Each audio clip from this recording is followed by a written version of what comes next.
Yeah. Yeah. All right. So I am recording. Yeah, please. Oh, yeah. Oh, sorry. Yeah, sorry. I'm about to say. Yeah. Here. Is your phone on silent? What? Is your phone on silent? You okay? Oh, yeah, silent. I got this on theater. Okay. Mike. Yeah, like it was coming in and out a little bit, but when I hold it super close, like on some MC shit, like I'm rapping, Yeah. then the mic works. Oh. It's crazy. Huh. Crazy. Maybe I'll incorporate that.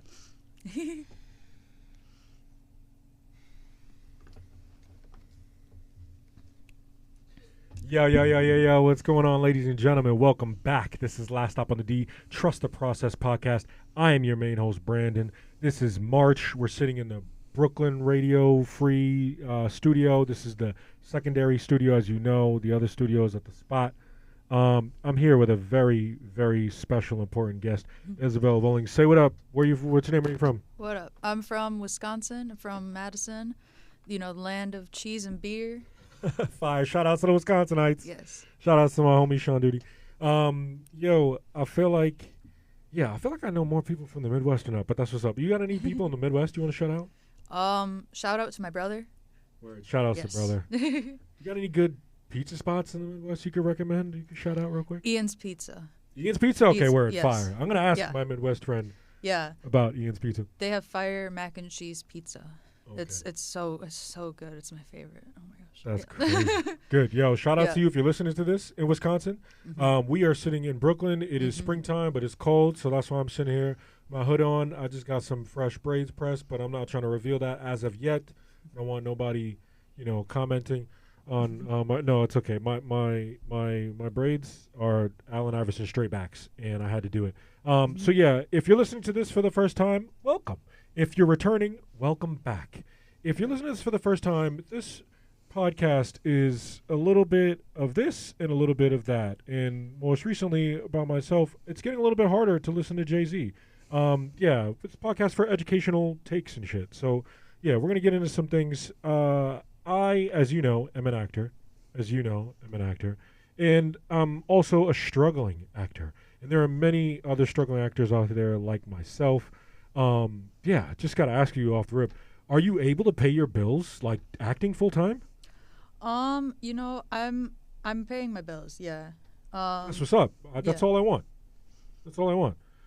Are there times where like it's hard for you to pay your bills, or what do you do when you're not booking gigs? Because I don't have any gigs booked right now, and I'm looking for extra. So yeah, and I'm sure there are other people that hear this that are Yeah, I mean, as a background actor, I wouldn't say that I'm like rolling in the dough. I'll be really honest with you, but yeah, keep it a stack. But I am paying my bills. I just joined the union recently, so thank you. That's exciting. I when I'm not doing like mainly like my acting work, I do like some other things on the side as well. So just do whatever I can, Are you serving coffee?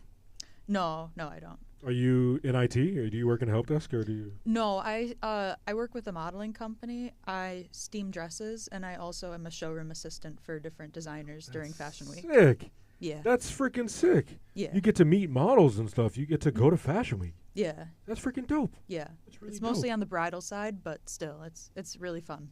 It's really dope. You want to hear some big dresses. useless information? I used to work for IMG, which started Fashion Week, but no shout outs to them. So you've watched a ton of like actors work in, like it's not easy to get hired. What are some of the things that you do that you think help get you hired as an actress? Yeah.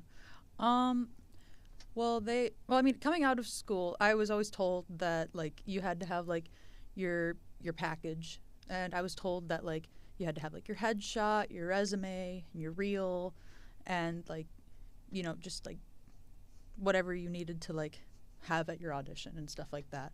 But I'm finding that like some of those things you don't need so much. So I mean, it also depends on what you're auditioning for specifically. But like I'm finding more so that like the headshot isn't as important depending on what you're like auditioning for. Like you don't need it? I mean, or it doesn't have to be a good head. Well, I mean, if you're if what you're auditioning for requires a headshot, you need to have a good headshot for sure. But I'm finding more so that people are not wanting a headshot in the audition room, unless you're doing like a theater audition. And then in that case, then yeah, you need your headshot stapled with your resume. Then that's just standard. I know that deal. Yeah, but for film, not so much anymore. They just want to know what you look like very authentically. Like, they'll ask like what kind of photos they want, but like usually they just want like a nice photo of you that very plainly represents exactly what you look like. You know, like no glasses, no like big piercings, like no big like hats or anything like that. They just want to see exactly what you, no distracting shirts. Like they just want to see exactly what you look like as you are. And like a lot of times casting just asks for you to take a picture of you against a wall, just a white wall. And like that's it, like nothing extra. Like, because when I first moved here, I was like, I bought like hundreds of dollars worth of headshots, and I was submitting those, and then they immediately were just like, yeah, but could you just take a picture of yourself just against this wall, like with just like nice lighting? And I was like, oh, God damn it! So glad I spent all that money. Like that was cool. Like, okay, but that's kind of what I've been noticing, and Gotcha. yeah, but yeah, I mean, having that and then having your resume is important, and then more than anything now, your demo reel is very important, because of the lack of in-person auditions as well. So that's very important. But yeah, people just really want to see who you are in the smallest amount of time and smallest overall package. Yeah.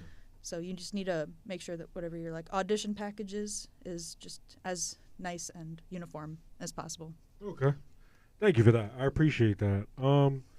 Yeah, so a little bit more about me. Like, yeah, I struggle with putting the whole package together. Mm-hmm. I've recently created a website for myself, brandonkim.com or brandonkim.com. Mm-hmm. But yeah, like, and my most recent headshots are from 1 year ago, but my hair has grown quite a bit. But yeah, my face still looks pretty much the same. I've got no new scars. I haven't, broken any bones or anything like that. Yeah, I think mainly the thing that I struggle with is being consistent and applying to gigs, and really just looking and sourcing for gigs. Are you looking every day? Are you looking all the time? What's your? Yeah. How do you? Yeah, I'm definitely looking every day. Like I check casting networks, backstage. Yeah, I use like casting networks, backstage, Actors Access. I do those. Trifecta. Yeah, right. Yeah, using all those. Those are probably like the main three that I look at in New York, and there are some other ones for LA that I've heard of, but I'm just applying here first personally. I think casting.com and Casting Frontier are also some other ones for LA. Okay, heard of Casting. Yeah, and I check every day. At the end of the day, I just go through everything. But also, like, I have my notifications set for some of those other ones if there's more urgent ones that I need to apply to, like, right away. Because for some of the things like casting networks, they need to be replied to immediately. Because if you don't apply to them right away, then like, by the end of the day, all the casting directors will be out of the office, and then your submission will be seen by nobody. Damn. And they will have already cast the whole day. And so, yeah, it's very much about when you submit for some of these things, and like how you submit yourself in the little text box that you're given, and which pictures you choose. And a lot of the times they do give you like a little blurb about like what they want, like what information they want you to submit with it, and you just have to like follow that to a T. Okay, fire. Straight into it. All right, so that's what's up. I appreciate you for giving me that advice because I needed it. What's one thing you could say to new actors right now that are watching this? What's one thing they need right now to start booking roles right now? I would just say like just to read, just be very careful about reading all of the descriptions for the roles that you're submitting to. And then being very thorough about your response to the casting directors and giving them all the information that they're asking for and responding in a timely manner. Yeah. That's a good piece of advice. Yeah. If you could give struggling actors listening to this, including myself, one piece of advice from your entire career, what would it be? I would just say just to keep pushing, cause like, yeah, if you just give up after like one failed attempt or one bad experience, then you're not gonna give yourself grace, and you're just not gonna push forward, cause yeah, one bad experience isn't gonna. Yeah, it's just. I don't know. It's just you can't let one bad experience affect your future. Yeah. I like that. Yeah, I appreciate that. I thank you for that. I think I do let bad experiences kind of get in my head a little bit, and I think maybe I have too. Yeah. Yeah, you feel me? Mm-hmm. But it always be like that. It be like that. That was the last. It be like that. It really do be like that. Yeah. I was gonna say, can we cut this pause out? I feel like.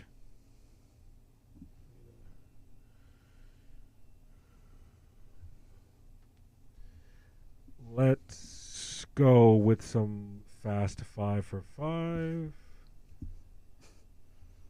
How much of acting is success or talent, and how much of it is just who you know?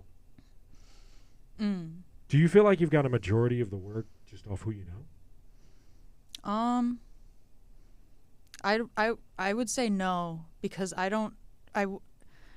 know of some of the casting directors that have cast me, but a lot of the times it's been like after the fact. I've been like, oh shit, that's the casting director, when I've been in the room with them. Like, there was one instance where I was with my boyfriend, and I was like on the train with my boyfriend, and we were sitting across from a man, and I was like, oh shit, that's the guy that has cast me in about 70% of the things that I've been cast in. Oh, shit. And I was like, we better be on our best behavior during this train ride. And I've never had one conversation with him, and he still has been casting me. And like, I've never met him or had a conversation with him face to face. And when I saw him on that train, I was so nervous. But like, yeah, but it's like, a lot of times, like with some of these things, you don't have a lot of conversations with these people face to face when they're in a lot of these email. Yeah, it's a lot of moving pieces with a lot of these things, especially when it's big, like the studios and stuff like that. There's just so many people involved, and a lot of casting directors and a lot of casting directors' assistants that you're talking to as well. Like, so it's a lot of people involved. So, next question: how many Instagram followers do you have? I think a little over 1,000. Where? Yeah. That's what's up. Right now, like, who do you think has the advantage in Hollywood? Like, actors who have a huge social media following, or just like the great actor or a skilled, talented actor? I would say probably the skilled actor, although I want to say like popularity-wise. Like, I mean, I'd say popularity-wise, probably the actor that has the big social media following, because when they walk on set, it's like everyone's like, wow, oh my gosh, look at them. But when it comes to respect, when an actor that has the credits, when they walk on set, everybody stops and they're like, oh, they're here. So it's very much a very different level of like respect and how they're treated on set. It's like, it's almost like they have like new money or something like that. Or I don't know. It's like the way that people that have all the followings are treated versus the people who have really stayed on set and they have really had their time to really work. It's very different. Who's an actor that proves your point? Who's an actor that's Robert De Niro. He was, when everybody was on set with him, they were like, oh my gosh, like we can't even like look at him. And then like when the set, like when we were finally doing the scene, because I worked on 0 Day, and when we had, we were reporters and we had to like look at him and like pretend like we were taking little notes. And like when it finally came to the scene, we could all just like look at him and we were like, oh, what a blessed moment. We get to look at Robert De Niro. But yeah, it was, yeah. That's crazy. So yeah, can you tell us a couple of what are some of your favorite like sets you've been on? Talk about some of your credits. Just want to give you guys. Yeah. So yeah, my listeners don't know this, but yeah, you're SAG, Mm-hmm. and yeah, you're a New York-based comedian. I know you moved. New York-based comedian and actress. Mm-hmm. Yeah, you're Yeah. on Happy Gilmore 2, Mm-hmm. Marty Supreme. Yeah, can you Yeah. shout yourself out, brag a little bit. Yeah. Talk about some of your funnest credits. Oh yeah. Probably one of my favorite ones has been Abbott Elementary so far. Just working. I've been reoccurring on that. I go out and I do go to Philly for those. Shout out to Philly. Shout out to Philly. Go Eagles. Just for when I'm there, I'm an Eagles fan. No, but yeah, my mom's from Pennsylvania, so I do need to, I do need to say go Eagles because of my mom. But yeah, no, Mom. Yes, shout out mom. But that show has an energy like no other show. It's really something special. One of the first episodes that I worked on, it was 3 days worth of like shooting, and we had 200 kids on set as extras, and 200 kids? Yeah, it was crazy. They wrote about it in the paper and everything. They were like 200 kids took off of school to do this scene. It was crazy, but it was to have all the PAs running around and trying to keep all the kids together was really something, and it was really something. And the principals are just like magic. They work like they're a really magical cast, and they love each other and they love what they're doing, and they respect.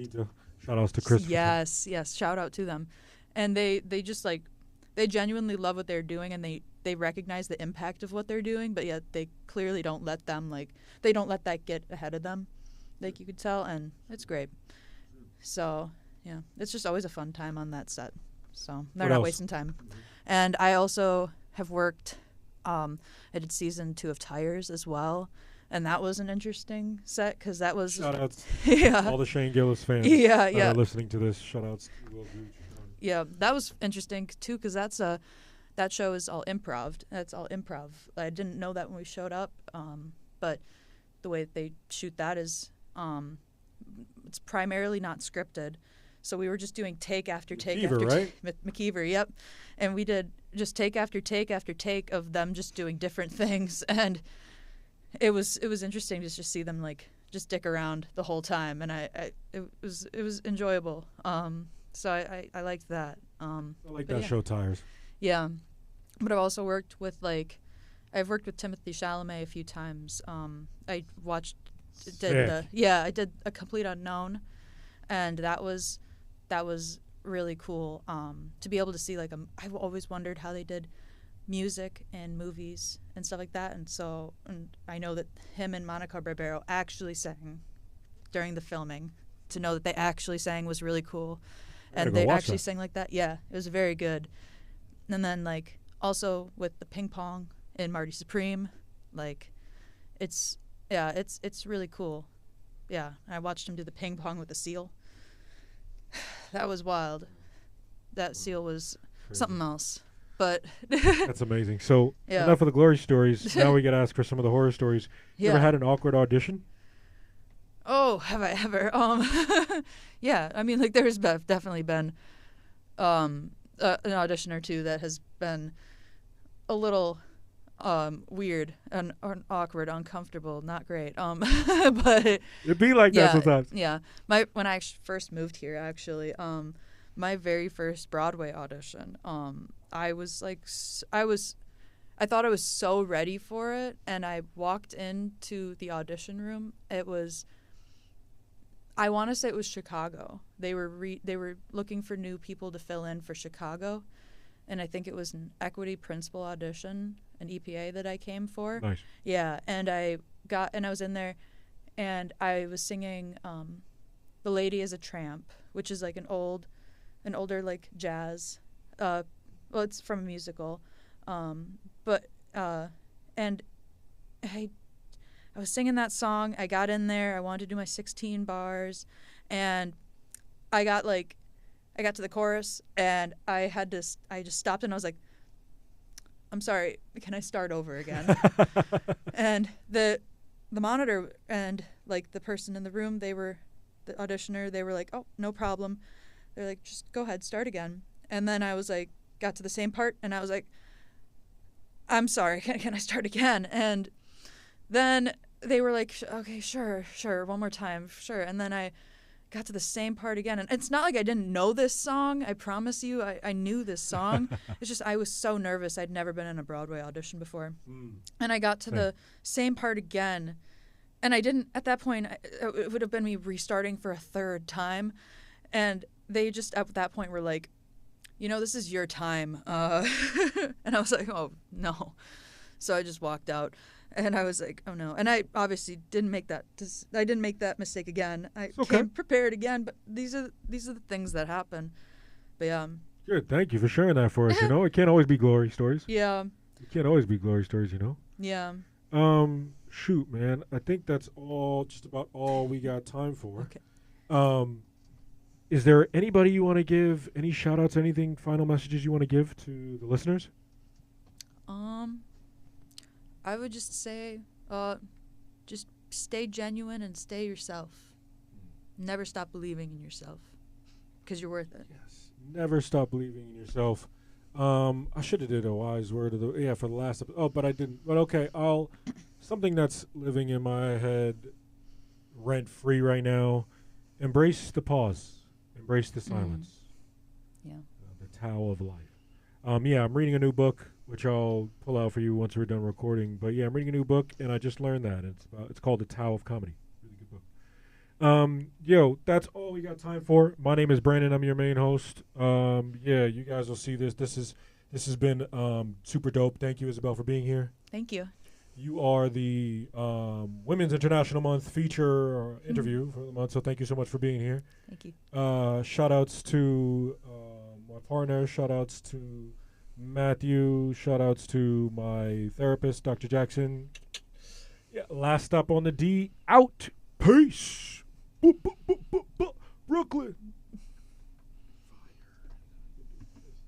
Will it fade to black? I won't fade to black, because I did the wrong setting. That's okay.